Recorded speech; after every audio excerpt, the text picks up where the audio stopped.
പ്രശാന്തേട്ട, മണിപ്പൂർ വിഷയം വീണ്ടും ഒന്നുകൂടെ എഴുതാം. പ്രശാന്തേട്ട, മണിപ്പൂർ വീണ്ടും സംഘർഷഭരിതമാണ്.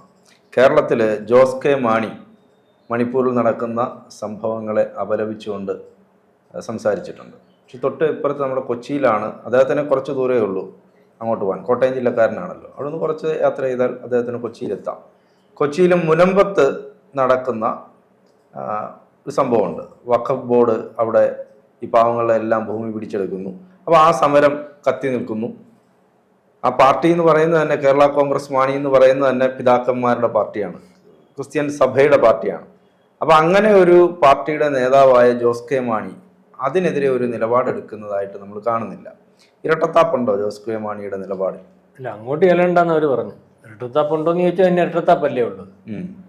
അവിടെ ജോസ് കെ മാണി എന്ന് പറയുന്നത് പോയിട്ട് 10-18 20 MLA ഉണ്ട്.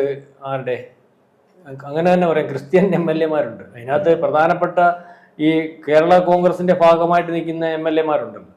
കേരള കോൺഗ്രസിന്റെ ഭാഗം എന്ന് പറയുമ്പോൾ അതിനകത്ത് അവർ മലയോര കർഷകർ എന്ന് പറയും. മലയോര കർഷകർ എന്ന് പറഞ്ഞാൽ ഭൂരിപക്ഷം വരുന്ന ആൾക്കാർ ക്രിസ്ത്യാനികളാണ്. ക്രിസ്ത്യാനികളെ ബേസ് ചെയ്തിട്ട് മാണി അല്ലെങ്കിൽ അവരുടെ ഭാഗമെന്ന് നിന്ന് കണ്ട് നിന്നുകൊണ്ടിരുന്ന പാർട്ടിയാണ്. ആ പാർട്ടിയുടെ കാര്യങ്ങൾ തീരുമാനിക്കുന്നതിനകത്ത് സഭയ്ക്ക് വലിയ പങ്കുണ്ട്. സഭയുടെ കാര്യങ്ങൾ അല്ലെങ്കിൽ സഭ പറയുന്ന കാര്യങ്ങൾ അനുസരിച്ച് പോകുന്ന ഒരു പാർട്ടിയായിട്ടാണ് നമ്മൾ കണ്ടിട്ടുള്ളത്. ഇപ്പൊ എന്തായാലും ഈ ഒരു വിഷയം മറ്റേത് പറയുന്നതിന് മുനമ്പത്തെ വിഷയം പറഞ്ഞാൽ അത് നടത്തിയെടുക്കണമല്ലോ.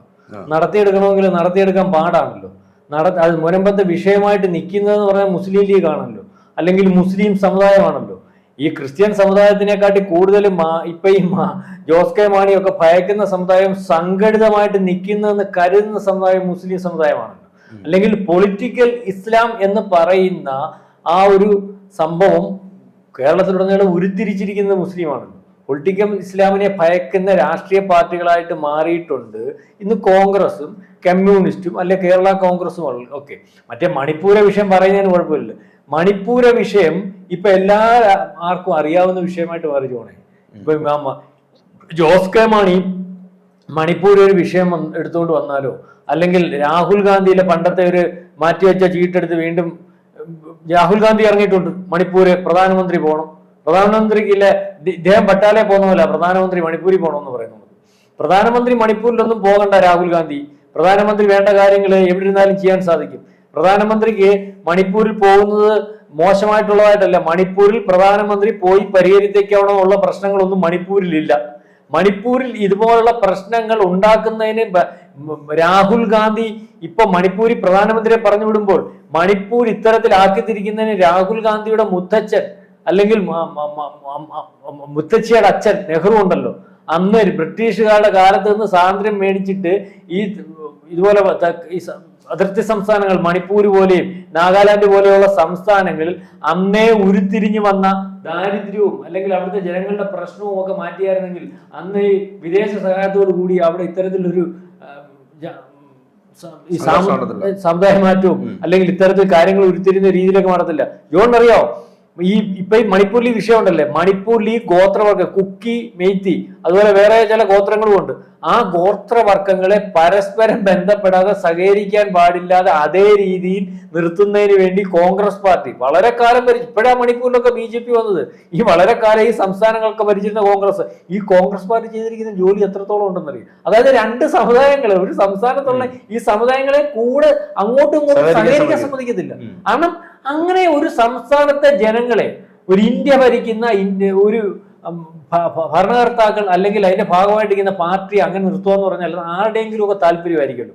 കാരണം ഒരു പൊട്ടുന്ന ബോംബായിട്ട് രണ്ട് സമുദായങ്ങളെ എപ്പോഴും ഉരുത്തിരിച്ച് ഒരു സംസ്ഥാനത്ത് നിർത്തുമ്പോൾ ആ ബോംബ് പൊട്ടിയാൽ ആ രാജ്യത്തിനല്ലേ മോശം സംഭവിക്കുന്നു. അപ്പൊ ആ ബോംബിനെ അങ്ങനെ നിർത്തി ആ ബോംബ് പൊട്ടേണ്ട അവസരത്തിലേക്ക് അതിനെ എടുത്ത് ഉപയോഗിക്കുന്നതിനും രാജ്യത്തെ ഇല്ലായ്മ ചെയ്യുന്നതിനും ഒക്കെ ശ്രമിച്ച ഒരു പാർട്ടിയാണല്ലോ കോൺഗ്രസ് പാർട്ടി. അപ്പം ഇപ്പൊ തന്നെ നമ്മൾ ശ്രദ്ധിച്ചോ, ട്രംപ് അധികാരത്തിൽ വരുന്നതിന് മുമ്പ് വീണ്ടും മണിപ്പൂർ കത്തിക്കുമോ? നമ്മൾ ശ്രദ്ധിക്കണ്ടേ. പിന്നെ രാഷ്ട്രീയം പറയുമ്പോൾ സാധാരണക്കാരൻ മനസ്സിലാവാത്ത ചില രാഷ്ട്രീയങ്ങളുണ്ട്. മണിപ്പൂർ വിഷയത്തിനകത്ത് മ്യാൻമറിൽ നിന്നും അല്ലെങ്കിൽ അതിർത്തി സംസ്ഥാനങ്ങളിലും ഒക്കെ അവിടെ കയറുന്ന ഈ കുക്കി വിഭാഗം അവിടെ ഈ തീവ്ര സ്വഭാവത്തിലല്ല, ആ തീവ്രവാദികൾ തന്നെയാണല്ലോ അവിടുത്തെ വിഷയം ഉണ്ടാക്കി. രണ്ടാമത് പ്രശ്നം ഉണ്ടാകുന്ന പറഞ്ഞാൽ അവരെ കണ്ടെത്തി പുറത്താക്കുന്ന സമയത്ത് വീണ്ടും കലാപം ഉണ്ടായി. വീണ്ടും ഇപ്പം ആ കലാപം രണ്ടാമതുണ്ടാവുന്നു. അവിടുത്തെ മുഖ്യമന്ത്രിയുടെ ഓഫീസിന് ഡ്രോൺ അല്ലെങ്കിൽ രാജ്ഭവനിലൊക്കെ ഡ്രോൺ ആക്രമണം ഉണ്ടാവുന്നു. അവിടുന്ന് തന്നെ ഈ ഡ്രോൺ നോക്കിയപ്പോൾ അവിടെ നിർമ്മിച്ച അറുപതെന്ന് പറഞ്ഞാൽ മ്യാൻമർ നിർമ്മിച്ചതോ അല്ലെങ്കിൽ ബംഗ്ലാദേശ് നിർമ്മിച്ചതോ പാകിസ്ഥാൻ നിർമ്മിച്ചതോ ഒക്കെയാണ്. അതുപോലെ അവിടെ നിർമ്മിതമായിട്ടുള്ള മിസൈലുകൾ ഉണ്ടാവുന്നു. കാരണം ഇത് കൃത്യമായ ആ ഗോത്രവർഗങ്ങളാത്തല്ല, ആ ഗോത്രവർഗത്തിന്റെ ഭാഗമാണെന്ന് ധരിപ്പിച്ചുകൊണ്ട് അവിടെ കൃത്യമായ ഈ തീവ്രവാദികൾ കടന്നു കയറ്റിയിട്ടുണ്ട്. അവിടെ അത് കുക്കി വിഭാഗത്തിൽപ്പെട്ടവരാണ്. അവരെ അവിടെ കയറ്റുന്നതിന് വേണ്ടി നമ്മുടെ ഈ മണിപ്പൂരിൽ തന്നെ ഉള്ള ആളുകളുണ്ടാണ്. അവരുടെ ജനസംഖ്യ അനുപാതം കൂട്ടാൻ വേണ്ടി തീവ്രവാദികളെ കയറ്റിയാൽ ഇവരെ ഉപയോഗിക്കുന്നത് മറ്റു രാജ്യങ്ങളാണ്, നമ്മുടെ ശത്രുരാജ്യങ്ങളാണ്. അതിനകത്ത് അമേരിക്കയുടെ പങ്ക് പോലും ഉണ്ട്. അവിടെ രാജ്യം ഉരുത്തിരിക്കുന്നതിനുള്ള പങ്കുണ്ട്. അപ്പൊ ഇതൊക്കെ മനസ്സിലാക്കിക്കൊണ്ട് തന്നെ ഇവിടുത്തെ രാഷ്ട്രീയ വിഷയങ്ങൾ സംസാരിക്കുന്നതിന് പകരം അതിനകത്തുനിന്ന് വീണ്ടും ജനങ്ങളെ മണിപ്പൂർ അങ്ങ് മറന്നു പോയിട്ടുണ്ടെങ്കിൽ വീണ്ടും അവിടെ കുറെ പള്ളികൾ എത്തിക്കുന്നു, സംഘടിതമായിട്ട് ക്രിസ്ത്യാനികളെ ആക്രമിക്കുന്നു. മണിപ്പൂരിൽ എങ്ങനെ ക്രിസ്ത്യാനിയെ ആക്രമിച്ചു? അവിടെ സംഘടിതമായിട്ട് ആക്രമം. 2 സംഘങ്ങളാ. അതിനകത്ത് എല്ലാ ജാതിയും ഉണ്ട്, ക്രിസ്ത്യാനിയുണ്ട്, ഹിന്ദു ഉണ്ട്, ഈ പറയുന്ന മുസ്ലിമും ഉണ്ട്.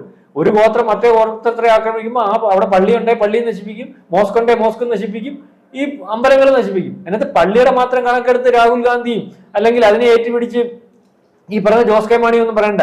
ജോസ് കെ മാണി നിങ്ങൾ ചെയ്യേണ്ട കാര്യം എന്ന് പറഞ്ഞാൽ ഇവിടെ രാജ്യത്തുടനീളം ഉണ്ടാകുന്ന ഒരു വിഷയമാണ്, അതിന്റെ ഒരു ഉദാഹരണമാണ്. അത് കേരളത്തിലെ ഏറ്റവും വലിയ വിഷയമായിട്ട് നിൽക്കുന്ന മുനമ്പത്തെ വിഷയമാണ്. മുനമ്പം നിവാസികൾ നിങ്ങളുടെ പേരെടുത്ത് പറഞ്ഞ് നിങ്ങളുടെ കാര്യം ഇവിടെ ചോദിച്ചു. നിങ്ങളുടെ കാര്യം പറയുമ്പോൾ അവർക്ക് ഭയങ്കര സങ്കടമാണ്.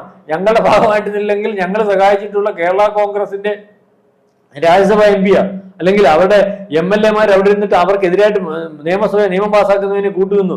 അവിടെ ചെന്ന് കാര്യങ്ങൾ തിരക്കാതിരിക്കുന്നതിന് വേണ്ടി ശ്രമിച്ചു. യഥാർത്ഥ കാര്യം ഈ ഭൂമി പിടിച്ചെടുക്കുകയുമായിട്ട് ബന്ധപ്പെട്ടാണ് അല്ലെങ്കിൽ വഖഫുമായിട്ട് ബന്ധപ്പെട്ടാണെന്ന് കണ്ടുകൊണ്ട് അവരെ വീണ്ടും തെറ്റിദ്ധരിപ്പിക്കാൻ ശ്രമിച്ചു. ഈ രാഷ്ട്രീയ ജോസ് കെ മാണി എടുക്കേണ്ട നിലപാടെന്തോ? ന്യായമല്ലാത്ത കാര്യത്തിന്റെ കൂടെ അവരുടെ അച്ഛൻ മാണി നിന്നിട്ടില്ല. മാണി എപ്പോഴും വലിയ രാഷ്ട്രീയക്കാരൻ എന്ന് പറയാൻ മാണിയുടെ ഭാഗം നിൽക്കുന്ന ആർക്ക് വേണ്ടി മാണി എപ്പോഴും ചർച്ച ചെയ്യുമായിരുന്നു. മാണി അവിടെ ഭാഗം നിൽക്കുമായിരുന്നു. അതിനുവേണ്ടി മാണി നിൽക്കുന്ന പാർട്ടിക്കകത്ത് സമ്മർദ്ദം ചെലുത്തിയ കാര്യം നടത്തുമായിരുന്നു. ജോൺ അറിയാമല്ലോ, മാണിയുടെ സ്വഭാവം അറിയാമല്ലോ. മാണി ഒരു കാര്യം നടത്തണം തീരുമാനിച്ചാൽ അത് ഒരുപക്ഷെ ജനങ്ങളുടെ കാര്യം ആയിരിക്കും, അല്ലെങ്കിൽ കുറച്ച് പുള്ളിയുടെ കാര്യമായിരിക്കും, എന്നാണെങ്കിൽ ജനങ്ങളുടെ താല്പര്യമായിട്ട് നിൽക്കുന്നത് ആ കാര്യം നടത്തിയെടുക്കുന്ന സമയം വരെയും അതിനുവേണ്ടി സമ്മർദ്ദം ചെലുത്തിക്കൊണ്ടിരിക്കും. ആ കാര്യം നടത്തിയെടുക്കാൻ പാടില്ല. ആ രാഷ്ട്രീയക്കാരന്റെ മകനല്ലേ എങ്ങനെ?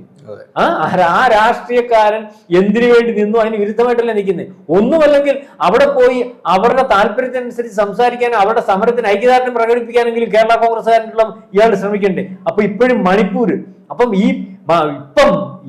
മണിപ്പൂർ എന്ന് പറയുന്ന സംഭവം കത്തിക്കുന്നത് പറഞ്ഞാൽ ഇവിടുത്തെ ജാതി രാഷ്ട്രീയം കത്തിക്കുന്നതിന് വേണ്ടിയാണ്. മണിപ്പൂരിൽ BJP ആണ്, സംഘപരിവാറാണ് ഏതാണ്ട് ചെയ്യുന്നതെന്ന് കണ്ടോ ഇവിടുത്തെ ക്രിസ്ത്യാനികൾ തെറ്റിദ്ധരിപ്പിക്കുന്നതിന് വേണ്ടി വളരെ കാലമായിട്ട് ശ്രമിച്ചു.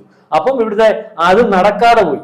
തൃശ്ശൂർ ഇത് പറഞ്ഞപ്പോൾ അവിടുത്തെ ക്രിസ്ത്യാനികൾ പറഞ്ഞു മണിപ്പൂർ ഇവിടുന്ന് 3000 കിലോമീറ്റർ ദൂരെ, അവിടുത്തെ കാര്യം അവർ നോക്കിക്കോളും, ഇവിടുത്തെ ഞങ്ങളുടെ കാര്യം നോക്കിക്കോളാം. ഇതേ രീതിയിൽ ഇവിടുത്തെ കാര്യങ്ങൾ ആര് നോക്കുന്നു? അല്ലെങ്കിൽ മണിപ്പൂർ എന്നത് വ്യാജ കാർഡാണെന്ന് ക്രിസ്ത്യാനികൾക്ക് മനസ്സിലായി തുടങ്ങുമ്പോൾ ക്രിസ്ത്യാനി മുനമ്പം എന്ന് പറയുന്ന വളരെ പ്രശ്നമുള്ള ഒരു സംഭവം അത് ആദ്യം കേരളത്തിൽ സംഭവിച്ചിരിക്കുന്ന ലാറ്റിൻ കാത്തോലിക്സിനാണല്ലോ. ഇപ്പോൾ അതിനെ മറച്ചു പിടിക്കുന്നതിനും അത് ശരിയല്ലെന്ന് പറയുന്നതിനും ഉള്ള നട്ടലില്ലാത്ത രീതിയിലേക്ക് മാണി പോകുമ്പോൾ വീണ്ടും ആ വിഷയം ഇവിടെ കത്തി നിൽക്കുമ്പോൾ, പരിഹരിക്കപ്പെടാൻ പറ്റാത്ത വിഷയമായിട്ട് നിൽക്കുമ്പോൾ, അതിന്റെ ഒരു ഭാഗത്ത് മുസ്ലിം തീവ്രവാദികൾ നിൽക്കുമ്പോൾ അല്ലെങ്കിൽ സമസ്ത പോലെയുള്ളവർ നിൽക്കുമ്പോൾ, കൊടുക്കത്തില്ലെന്ന് പറഞ്ഞ് നിൽക്കുമ്പോൾ ഈ സാധാരണ മത്സ്യത്തൊഴിലാളികൾക്ക് വേണ്ടി സംസാരിക്കുന്നതിന് പകരം അദ്ദേഹം വീണ്ടും ക്രിസ്ത്യാനിയുടെ ആളാണെന്ന് കാണിക്കുന്നതിനും അല്ലെങ്കിൽ പള്ളിയുടെ ആളാണെന്ന് കാണിക്കുന്നതിനും ഒരു തെറ്റായ പ്രസ്താവനയൊക്കെ ഇറങ്ങിയാൽ ഓടിച്ചിട്ടടിക്കും. ജനങ്ങൾക്ക് മനസ്സിലായി തുടങ്ങിയിട്ടുണ്ട്. അതുകൊണ്ട് ജോസ് കെ മാണി ഇനിയെങ്കിലും ഈ കേരള കോൺഗ്രസ് എന്ന് പറഞ്ഞ പാർട്ടിയുമായിട്ടാണ് നിൽക്കുന്നതെങ്കിൽ ആ കേരള കോൺഗ്രസിന്റെ ഭാഗമായിട്ട് നിൽക്കുന്ന ജനങ്ങളുടെ കൂടെ നിൽക്കുക, മുനമ്പം എന്ന് പറയുന്ന വിഷയത്തിന്റെ ന്യായത്തിന്റെ കൂടെ നിൽക്കുക, രാജ്യസഭയിൽ അതിനുവേണ്ടി പണി ചെയ്യുക, അവരുടെ 100 കുടുംബങ്ങളുടെ ഭൂമിയും അല്ലെങ്കിൽ കുടുംബവും ഒക്കെ നഷ്ടപ്പെടുത്താതിരിക്കാൻ വേണ്ടി രാജ്യസഭയിൽ ഒരു ബില്ലും ലോകസഭയിലും രാജ്യസഭയിലും വരുന്ന ബില്ലിന് അനുകൂലമായിട്ട് വോട്ട് ചെയ്യുക. ഇവിടുത്തെ ക്രിസ്ത്യാനിയോട് സ്നേഹം ഉണ്ടെങ്കിൽ ആ ക്രിസ്ത്യാനിയായിട്ട് വരും മുനമ്പത്തെ ഏതാണ്ട് 400 കുടുംബങ്ങൾ. അവർ മത്സ്യത്തൊഴിലാളികളാണ്, അവർ പാവത്തങ്ങളാണ്, അവർക്ക് കുടുംബമില്ല, ഭൂമിയും ഇല്ലാതാകുന്ന ഒരു അവസ്ഥ വന്നാൽ അവർ തെരുവിലിറങ്ങേണ്ടതാണ്. അവരുടെ ഭാഗമായിട്ടാണ് നിങ്ങൾ നിൽക്കേണ്ടത്. അല്ല വീണ്ടും മണിപ്പൂരും പള്ളിയും ഒക്കെ പറഞ്ഞ് ഇവിടുത്തെ പാമ്പിടിച്ച ക്രിസ്ത്യാനികളെ അങ്ങ് തെറ്റിദ്ധരിപ്പിച്ച് മുന്നോട്ട് പോകാമെന്ന് വെച്ചാൽ ഇനി അത് നടക്കുമെന്ന് എനിക്ക് തോന്നുന്നില്ല. കാരണം എല്ലാം തിരിച്ചറിഞ്ഞു തുടങ്ങി. അവരുടെ ഭാഗമായിട്ട് നിൽക്കുന്നത് ഇപ്പം BJP മാത്രമേ ഉള്ളെന്നാണ് പറയുന്നത്. അവരെ നിങ്ങൾ തെറ്റിദ്ധരിപ്പിച്ച സംഘപരിവാർ ഉണ്ടല്ലോ, ആ സംഘപരിവാർ ഒന്നും അവരെ ഇല്ലായ്മ ചെയ്യുന്നതിനും അവരുടെ ഭാഗമല്ലാതെ നിൽക്കുന്നതിനും നിന്നിട്ടില്ല. ആവശ്യം വന്നപ്പോൾ അവരുടെ ഭാഗമായിട്ട് നിൽക്കാൻ ഇവിടുത്തെ സംഘപരിവാറും BJPയും ഒക്കെ ഉള്ളെന്ന് അവർക്ക് മനസ്സിലായിട്ടുണ്ട്. ഈ കപട രാഷ്ട്രീയവുമായിട്ട് രാഹുലിന്റെ രാഷ്ട്രീയവുമായിട്ട് ഇനിയും മണിപ്പൂരുമായിട്ടും ഒക്കെ വെളിയിലിറങ്ങിയാൽ അത് കേരളത്തിലത്ര പന്തലിച്ചു പോകുമെന്ന് നമുക്ക് തോന്നുന്നില്ല.